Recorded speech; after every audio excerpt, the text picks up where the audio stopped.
guest today is Peggy Bhohi. Peggy is working for Interem and she's a relocations manager and expat liaison this week. So Peggy, welcome to my show, Global Stories with Usha. Thank you. Peggy, you've been in India for 24 years. Yes. What made you to come to India? Love. Love. Okay. So my husband had come to Germany and we met, and within 3-4 months I was here in India. Okay, and since then you've been in India? Never looked back. Never? Oh, nice. That's good. So, Peggy, you work for Interem, and Interem is a logistics company basically, but they're also doing not, like other logistic companies, you're also doing actually the immigration part for the expats who are moving in. You all are doing the finding them homes, finding them also. Yeah, so the schools, you will help them. Not only schools, also where to find what. Yeah. Because it's very different here in India when you go shopping. Yeah. Abroad, you can go in a grocery store and you find everything. Yes. Yeah. So here you have to go to various shops to get whatever you want to. Yes.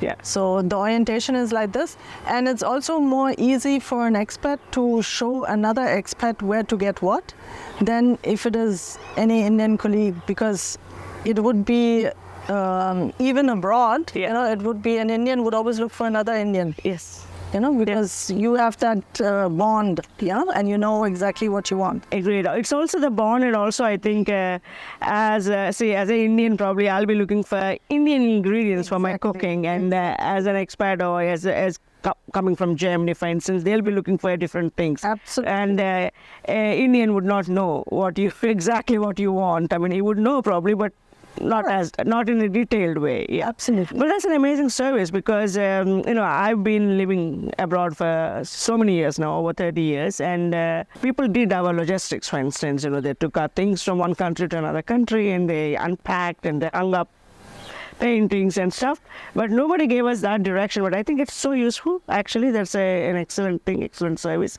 Do you enjoy doing that? Absolutely. Yeah. You meet a lot of people, a lot of different people, and everybody is different. Everybody reacts different, so you learn a lot. Yeah. Agreed. So you're a people's person also, like me. Absolutely. Yes. Okay. Because you need that. I think not everyone can do that. Because, absolutely. Yeah. You have to have an open mind, and you have to be very open, to walk up to people and talk to them whom you have never seen before. Yeah. You need to be an extrovert, not an introvert for that job. Yes. Okay. So, Peggy, you're also very active on Delhi Network. Yeah. Right. Yeah.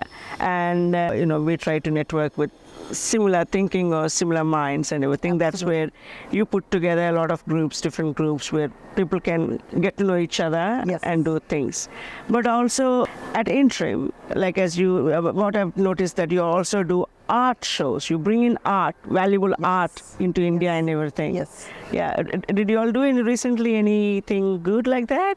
Yes, we have. We also had been doing a lot of art deliveries to the art fair in February. Yeah. So we have done that. We are also working together with some museums, with the National Museum of Art here. Yes. So yes, we do all this. Oh, that's very interesting. That's I think it's also a very responsible job carrying art. Absolutely, absolutely. Yeah. Because it should not break. Oh, yes. Oh, yes, definitely not. Yes. But also you're very, very active in Jeevashram. Yes. Right? Jeevashram is something, maybe I would want you to talk about Jeevashram actually. So Jeevashram basically is an NGO. Yeah. And I had come across, because in India you find a lot of stray dogs. You also find stray cats, but the cats are vanishing much faster than the dogs. Okay. In the sense of hiding. Oh, yeah. So the dogs will come up to you, you can pet them also and all. So we are trying to get the dogs sterilized. Okay. So that they do not multiply anymore. And then there are a lot of feeders in all the areas and all the colonies. There are different feeders, and they give the food to the animals around twice a day. Mm-hmm. So Jeevashram is basically started as an animal hospital.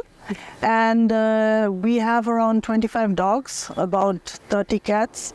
And then we have all kind of small animals also. We have guinea pigs, we have rabbits, we have rats. Even 2 white rats have been abandoned. Okay. So we have 2 emus, we have peacocks.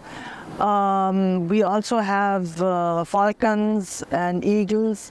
Basically, those birds have come because they had been on an electrical wire. Oh. And they got electrocuted, and so the feet are not healthy anymore. Okay. So they had come, the police, because peacock is a national bird. Yes. So the police is delivering them. When they find them hurt or injured, they deliver them to the Jeevashram to get them healthy again. So basically, Jeevashram is like a shelter for injured animals. Absolutely. Yeah. Okay. So the animals there, the dogs, for instance, we have one puppy. He's now about 1 year old. He had been in a car accident, and 3 legs had been completely smashed. Oh. He is walking on one, hopping like a little rabbit, and he's very happy. So there are other dogs with only 2 legs or 3 legs. So they're all very different but very loving dogs. Yeah. So these dogs are basically brought by some individuals, and they give them to you all, or how does that work? So basically, you can call the ambulance. Okay. Jeevashram has an ambulance call. Okay. So if you see any animal hurt, you can call them, they pick it up, and then they take care of it. For instance, we also have a lot of calves and cows, male cows. Okay. And so they are basically living their life in Jeevashram. Okay. It's basically a proper ashram. Yeah. The animals there are also fed twice a day. Yeah. It's about I think 50 kg of food which goes. Okay. And if anybody wants to come to visit, everybody is very welcome. Okay. And the best time is from 11 o'clock in the morning till 2 o'clock. Okay. Because early morning they are fed, in the evening they are fed. Okay. So that is about the time when the fun time is. Fun time is. And so are they very friendly when people come in? And Very friendly. Okay. I mean, they come up to you, they want to be petted and all. Yeah. Sometimes, of course, they also have their little fights. Yeah, of like course. we humans also. Yeah. Is it for affection because they have that competition? Okay. Absolutely. Yeah. But how many volunteers do you all have right now? It varies, because especially the foreigners who come, they always want to do something and help. Yeah. So it varies. And foreigners, as you know, they are here for 3 years. Yeah, and they go mostly. back. Yes. Okay. But what about the doctors? You have the doctors in place, right? Yes. You do have in-house doctors. Yes. They are there. Okay. So are they volunteers or are they appointed? No, they're employed. Yes. They're employed. Yes. Okay. Yes. Okay. So how does Jeevashram get their funding? Donations. Yeah. Pure For instance, right now, the Christmas melas, or then from Daily Network, they are also supporting us. Yes. And some people, they just come, give food, so various donations, not only money, it also can be kind. Food. Yeah. Now, because it's a lot of animals there and everything, are you all having shortcomings in the sense, do you all always have the finances to support it, or you're always anxious to get some support? Of course, you're always anxious because, it varies, Yeah. The medicine is a must for the sterilization. Yes. The food is a must, Yes. So that kind of funding has to be there. Yeah. But now for winters, we have bought straw with the help of Daily Network. Yes. And the dog beds and little huts. Yeah. So that comes like a cherry on top of it, whenever course. there's extra money. Yeah. So that's a good thing. Yeah, Okay. absolutely. So now, like when we walk in Delhi streets, for instance, not only in Delhi, I think all over India, when you walk, you have a lot of stray dogs. Absolutely. And of course, there are some Indians who are very fond of dogs, and there's some Indians who are very scared of dogs, because sometimes you hear these attacks on children or whatever the reason, the dog attacks and everything.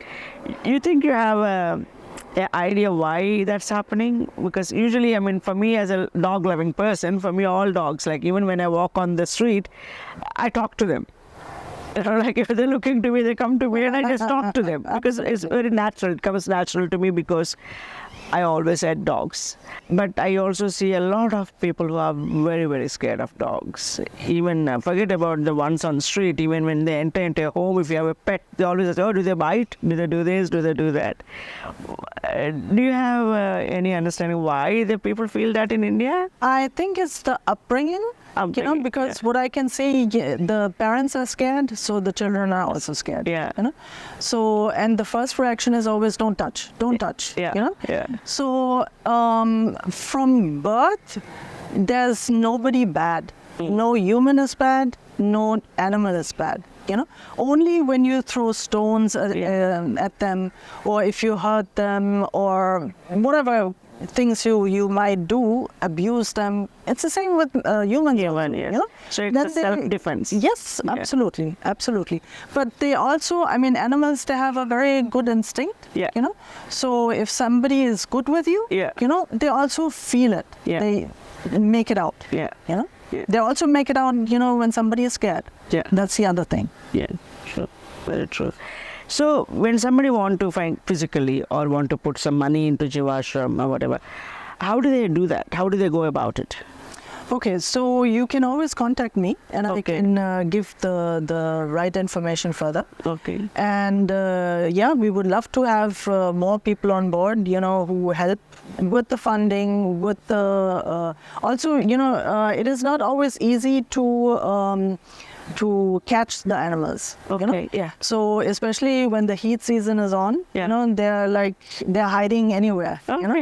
So sometimes we just walk across and we find another dog, who has to be sterilized. Yeah. And then we can take it sometimes in our own car and drive it there. Okay. Sometimes we ask the help of the ambulance to come with catchers, but then they also sense it very easily. Now the catchers are coming and again they're hidden. Yeah.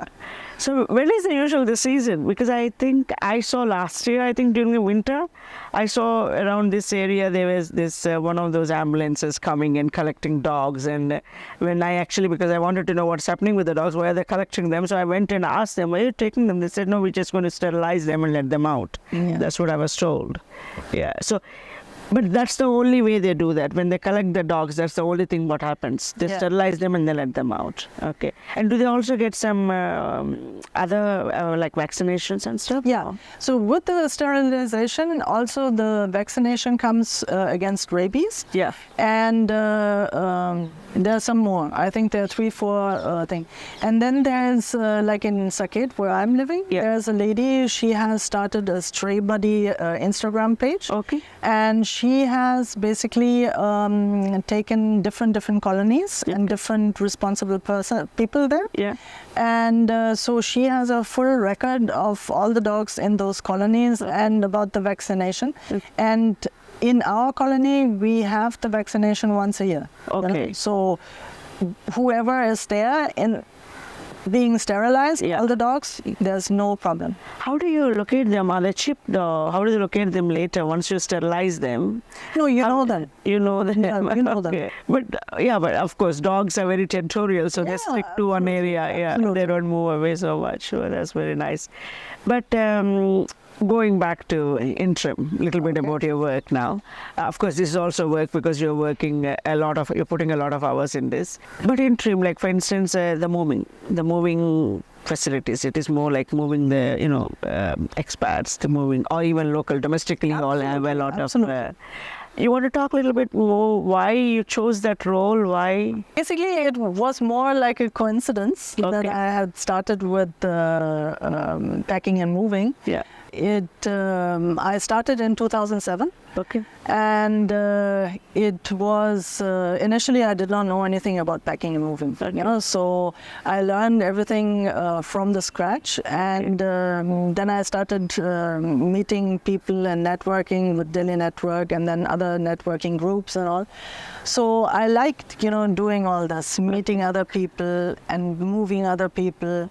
And what I like is the challenge of the difference of all the people. Yeah, cultures. does. Yeah.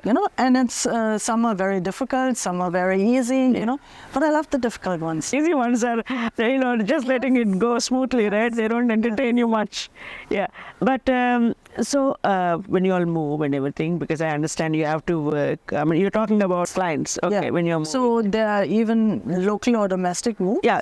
True. Yeah. And thankfully, by now, I also have such a network that people recommend me. Okay. So they sometimes call me, is this Peggy Movers? I say, yeah, I'm Peggy and working for a moving company. Not Peggy Movers. Like culturally, you need to work with a lot of local staff in the movement. Absolutely. Yeah. How does that work for you? How did that work for you? So initially, you come to a different country. I've never been in India before. Yeah. And my husband, he's Indian, and he always told me, don't take things so literally. Okay. I understand the word. I did not understand what he meant. Okay. So it took me a while, to not take everything for granted what people tell me. Okay. That is basically. Another advice I always give, people who have just come to India is, take everything in a certain time. Okay. Like abroad, maybe you do 5 things in a day. Yeah. Here, you just take 1. Okay. And you be happy. You have done it. Yeah. You have completed that task. Okay. So because otherwise, if you do the same thing like you have been doing in your home country, you just get frustrated. Yes. And that is not good. Yeah. And, there's a lot of saying, India has to grow on you. You either like it or you hate it. Yeah. Yes, I'm sure it is, because there are a lot of people, they never liked it. Yeah. But I think it's also, if you're not open-minded and if you're constantly comparing with your own country. Yeah, you can't. Yeah. Then you can never like anything else. It's not there. So basically, I always tell them, there's no country in the whole world which is ever perfect, And you only realize that once you have stepped out of your comfort zone. Yes. Yes. And you have to make that effort if you want to be happy and content. So basically you're saying is be open-minded. Absolutely. Embrace the new culture. Enjoy while you're there. Rather than, pinpointing at things and complaining and what's not. Absolutely. Yeah. But it worked for you, right? That's how you managed 24 years here. But do you have any favorite food in India after 24 years? Do you cook Indian food? Let's put it there. I cook Indian food, and my Indian friends, they would say, I cook as good as any Punjabi. Oh, nice. So what is the dish you make perfect where your kids and husband are like overwhelmed? Like they say, oh, this is the best. Which one? They like aloo ki sabzi, Okay. puri aloo, or Okay. they like rajma chawal. Okay. So these kind of things, no problem. No problem. You make it all. Yeah. Oh, nice. Okay. But do you also make some German food at home sometimes? So we have a small joint family. My mother-in-law, she's living with us. Yeah. And so it's a more, how to say, we always have Indian food for her, and my husband also likes Indian food. Yeah. My children are vegan, so they like more the vegan food. Yeah. And I'm in between. So whatever comes on the table, we all eat. It's okay. Very. But do you have your own favorite dish in India, apart from I understand that you make Punjabi cuisine, but apart from that? I love mutton. Okay. Definitely. Okay. I love mutton biryani. I like very much butter chicken, for instance. Okay. Okay. And I love sambar. Okay. So, any favorite destination in India where you travel? to be very honest, I have not traveled that much in India. Only on work. Yes. So I have not seen too much, but I also love Goa. Yeah, I've been there once, so Yeah. it's a beautiful place. Yeah.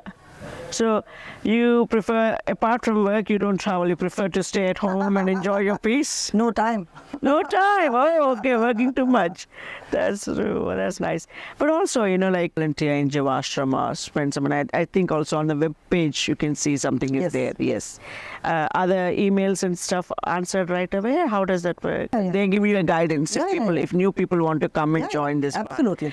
And so going back to your work later, if somebody, because there's so many youngsters, coming out of universities every day in India, like every summer there's a new batch coming out and everyone is in search of jobs, for instance, and everything.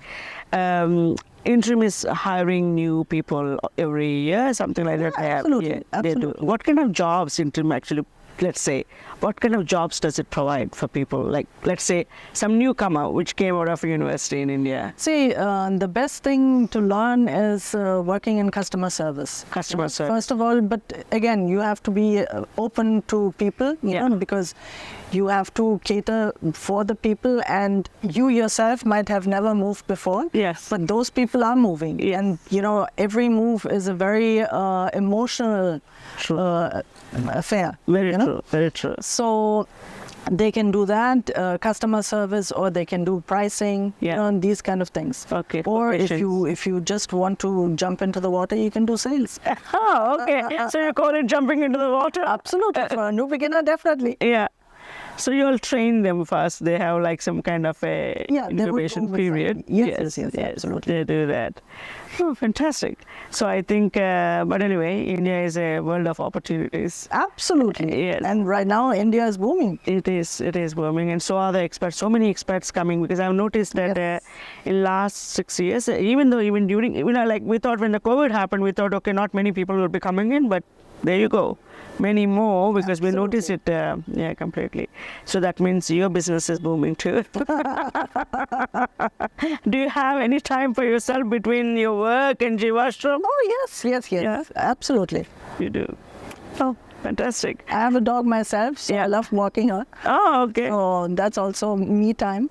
So what about a walking dog now? So with the street dogs, how do you manage that? How do you navigate that? Okay, so we used to be living in Saket since 2002. Okay. So my dog had come to us in 2010. Okay. And since then, she is known by all the street dogs in that colony. Okay. So they all come with us like a tail, Okay. and they're the guardians. Oh, nice. So they're all friends. Absolutely. So Absolutely. I think so. If they see the same thing every day, I think they just get Absolutely. used. Yeah. Well, that's good. And like you say, if you talk to them and if you pet them, they also are very happy. Yeah. Well, that's very good.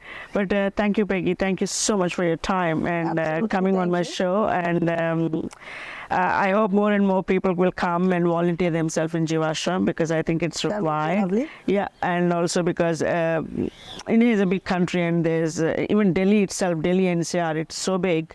There's always animals getting injured, and Absolutely. yeah, because I've seen so many times on street, with the accidents and everything. I really hope more and more people will have a bigger hearts to come and volunteer, as well as give some donations, because you need to sustain only on donations, unfortunately. Absolutely. So yes, and but thank you so much. Thank you.